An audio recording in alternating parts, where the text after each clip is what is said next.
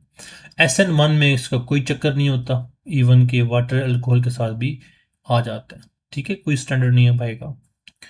Nature of solvent जो है वो मैटर करती है। ऑब्वियसली प्रोटिक में कार्बोकेटाइन स्टेबल होता है SN1, ए प्रोटिक में SN2, पोलर ए प्रोटिक, पोलर है लेकिन ए प्रोटिक है, प्रोटॉन नहीं है उनके पास। एलिमिनेशन रिएक्शन हमारे सिलेबस में नहीं है, हम इस पर टाइम ज़ाया नहीं करते।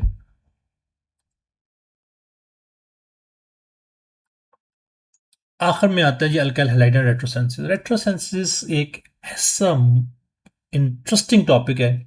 1991 में इलियस जेम्स कोरे, उनको नोबेल प्राइज मिला इस फील्ड को दरियाफ्त करने का। अब उन्होंने कहा क्या, उन्होंने कहा कि भाई देखो ये आपके पास रिएक्टेंट है, फॉर एग्जांपल ये बॉटल लिया, आपके पास रिएक्टेंट है।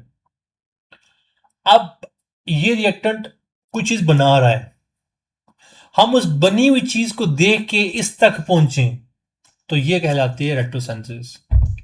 मतलब कंपाउंड आपके पास बना हुआ है, आप उसकी रिवर्स इंजीनियरिंग करें, समझ आप लफ्ज यूज करते हैं रिवर्स इंजीनियरिंग, आप उसकी रिवर्स इंजीनियरिंग यूज करें। मतलब एक आपके पास कंपाउंड है, उसको देखें ये कहाँ से बना होगा, इसको ऊपर तोड़ें तो ये किस चीज से आएगा, क्या पॉसिबिलिटी है, तो वो कहलाता है रेट्रोसेंसिस। ठीक है, अब अपोजिट ऑफ सेंसिस कह लें। Alkyl had a good starting material, इसमें जब आप इसको ब्रेक करते हैं यहाँ से, तो एक न्यूक्लियोफाइल की तरफ ये चला जाता है एक्स की सूरत में। जब हम रेट्रोसेंसिस करते हैं इसकी तो वी वर्क बैकवर्ड। बैकवर्ड का मतलब क्या कि प्रोडक्ट को पकड़ते हैं, उसको काटते हैं कुछ हिस्सों से, चाहे हेलोजन कहाँ से आया होगा, फ्रना कहाँ से होगा, वो कहाँ से आया होगा, उसकी बेस पे आप इसको जस्टिफाई करते हैं। सो आर पॉजिटिव और एक्स नेगेटिव आया, तो हमने क्या क्या किया कि आर पॉजिटिव जो है ना उसको हमने कहा कि मिथाइल या इथाइल पॉजिटिव है, ये इथाइल पॉजिटिव है। तो इथाइल पॉजिटिव है तो इसका मतलब है कि ये इथाइल किसी नेगेटिव के साथ अटैच हुआ होगा, तो नेगेटिव हमने इसके साथ ब्रोमाइड लगा दिया, तो ये वाला बन गया था। अब यही अगर मैं बात करूं कि अगर हमारे पास OH है और उसको हमने ब्रेक कर दिया है, तो Br लेके आना चाहे लेके आ सकते हैं। सिमिलरली अगर Br है तो OH उसको क्या क्या कर सकते हैं, रिप्लेस कर सकते हैं, ये इसको रिप्लेस करके आ सकता है। तो ये कोई बड़ी बात नहीं है, सिंपल आपने बॉन्ड ब्रेक किया और आपके पास काउंटर आइन आए, काउंटर आइन जो है ना वो किसी सूरत में होंगे और आपके पास कंपाउंड किसी और सूरत में होगा। फॉर एग्जांपल मैं अगर अल्काइल हैलाइड को ब्रेक करता हूँ तो हैलाइड किस फॉर्म में होगा, ये हैलाइड फॉर्म में होगा, मे बी POCl3 की फॉर्म में हो जाए, मे बी PCl5 की फॉर्म में हो जाए, PCl3 की फॉर्म में हो जाए, इसके अलावा X की फॉर्म में हो जाए, वो सारी फॉर्म्स आपकी हो सकते हैं। सो MCQ पहला जी विच कैटलिस्ट इज कॉमनली यूज्ड, तो हमें पता है कि आयरन क्लोराइड का कैटलिस्ट इस्तेमाल होता है। फिर in the reaction of benzene Cl2 in the presence of chloride catalyst, तो क्या होगा, क्लोरोबेंजीन बनेगी, हमें पता है। What is the major product of the reaction between benzene and bromine, तो ब्रोमोबेंजीन बनती है। फिर what mechanism do primary halogen alkane follow, तो प्राइमरी वाले SN2 फॉलो करते हैं, हमने देख लिया। What type of bond is broken, तो CX बॉन्ड ब्रोकन होता है सब्स्टिट्यूशन में। So what which factor does not significantly affect the solubility, the rate of SN1 reaction। SN1 reaction जो है ना वो उस पर क्या होता है, कार्बोकेटाइन बनता है ना। SN1 में क्या बनता है, कार्बोकेटाइन, तो कार्बोकेटाइन न्यूक्लियोफाइल पर डिपेंड नहीं करता। विच halogen is more reactive in SN2, तो प्राइमरी वाला ज्यादा रिएक्टिव होता है। प्राइमरी में कौन है, मिथाइल, छोटा जितना उतना अच्छा। तो CCl bond chlorobenzene less reactive क्योंकि वो resonance makes the bond polarity double.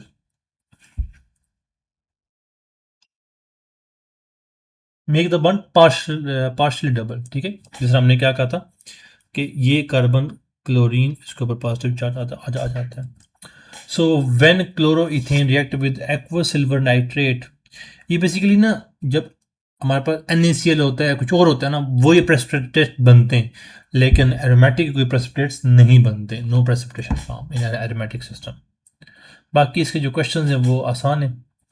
तो have a very good night.